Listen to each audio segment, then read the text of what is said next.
Hello. 10 मई 2026 के इस खास एक्सप्लेनर में आपका स्वागत है।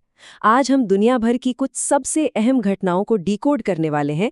हाई स्टेक्स अंतर्राष्ट्रीय भू राजनीति से लेकर अचानक होने वाले सत्ता परिवर्तनों और पब्लिक हेल्थ अलर्ट्स तक हम ये सब कवर करेंगे। ये सिर्फ हेडलाइंस नहीं है, बल्कि ये समझने का एक तरीका है कि इस वक्त हमारी दुनिया असल में कैसे काम कर रही है और ये तमाम घटनाक्रम आपस में कैसे जुड़े हुए हैं।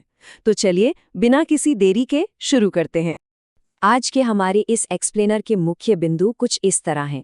सबसे पहले हम मध्य पूर्व के संघर्ष क्षेत्रों पर नजर डालेंगे। उसके बाद रूस के विजय दिवस का क्या रुख रहा उसे समझेंगे।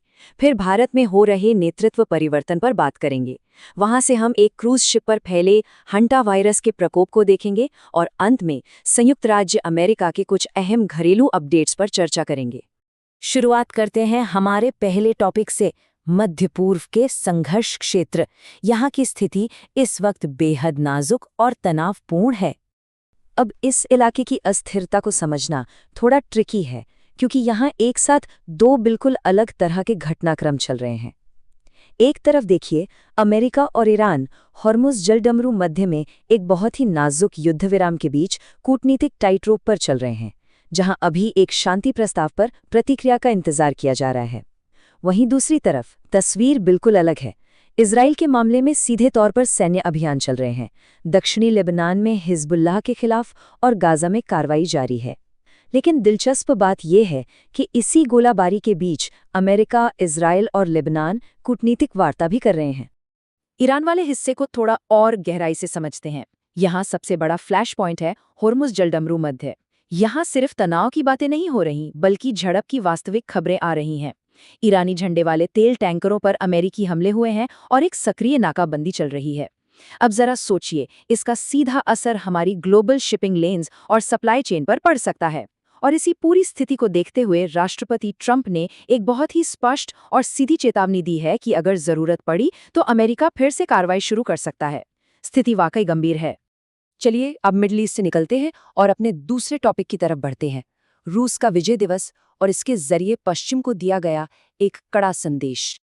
देखिए, अंतर्राष्ट्रीय राजनीति में प्रतीक और ऐतिहासिक दिन बहुत मायने रखते हैं। रूस में विजय दिवस का कार्यक्रम इस बार सिर्फ एक जश्न नहीं रहा। राष्ट्रपति पुतिन ने इस ऐतिहासिक मौके का इस्तेमाल एक बड़े मंच की तरह किया है। उन्होंने सीधे तौर पर नाटो को संबोधित किया और अपने सैन्य उद्देश्यों को बिल्कुल स्पष्ट शब्दों में दुनिया के सामने रखा है। ये हमें बताता है कि कैसे ऐतिहासिक स्मरणोत्सवों का इस्तेमाल अक्सर आधुनिक भू राजनीतिक रणनीतियों को आकार देने और प्रतिद्वंदियों को सीधा संदेश भेजने के लिए किया जाता है। अंतर्राष्ट्रीय सीमाओं से वापस लौटते हैं और बात करते हैं हमारी तीसरे सेगमेंट की, भारत में नेतृत्व परिवर्तन और सुरक्षा से जुड़े अहम घटनाक्रम। भारत के राज्यों में इस वक्त बड़े राजनीतिक बदलाव देखने को मिल रहे हैं और यहाँ एक बहुत ही दिलचस्प कॉन्ट्रास्ट है। एक तरफ तमिलनाडु है, जहां अभिनेता से राजनेता बने जोसेफ विजय ने अपनी नई पारी शुरू की है और चेन्नई के एक बेहद भव्य समारोह में तुरंत मुख्यमंत्री पद की शपथ ले ली है। बिल्कुल नई शुरुआत। वहीं दूसरी तरफ असम में एक अलग तरह की राजनीतिक प्रक्रिया चल रही है। हेमंत बिस्वा शर्मा को एनडीए का नेता चुना गया है और वे अपनी सरकार बनाने के लिए 12 मई को शपथ ग्रहण की तैयारी कर रहे हैं। ये दोनों ही घटनाक्रम क्षेत्रीय राजनीति में एक नए जनादेश को दर्शाते हैं। लेकिन भारत की आज की कहानी सिर्फ राजनीति तक सीमित नहीं है। जरा इन दोनों घटनाओं के भारी विरोधाभास पर गौर कीजिए। एक तरफ देश में विकास के पहिए घूम रहे हैं, ग्रॉस स्टेट वैल्यू एडेड यानी जीएसवीए के लिए नए आर्थिक दिशा निर्देश लागू किए जा रहे हैं, जो अर्थव्यवस्था के लिए एक पॉजिटिव कदम है। लेकिन ठीक उसी समय बेंगलुरु से एक बेहद चौंकाने वाली खबर आती है। प्रधानमंत्री मोदी के काफिले के रूट के पास जिलेटिन की छड़ें पाई जाती हैं। ये एक बहुत ही गंभीर सुरक्षा खतरा है। ये इस बात का परफेक्ट उदाहरण है कि कैसे किसी भी देश को एक ही समय में अपनी आर्थिक प्रगति और अचानक आने वाले गंभीर सुरक्षा खतरों को एक साथ मैनेज करना पड़ता है। अब राजनीति और अर्थशास्त्र से हटकर एक बिल्कुल अलग तरह के अलर्ट पर आते हैं। हमारा चौथा सेगमेंट, क्रूज शिप पर हंटा वायरस का प्रकोप और एक क्विक रिस्पॉन्स। जरा सोचिए, लोग एक लग्जरी क्रूज पर छुट्टियां मना रहे हों और अचानक एक हेल्थ इमरजेंसी डिक्लेयर हो जाए। कैनरी आइलैंड्स के पास मौजूद क्रूज शिप एमवी हॉन्ड्रियोज पर ठीक ऐसा ही हुआ जब वहां हंटा वायरस का पता चला। लेकिन इसके बाद जो हुआ वो देखने लायक था। तुरंत एक अंतर्राष्ट्रीय रेस्क्यू ऑपरेशन शुरू किया गया।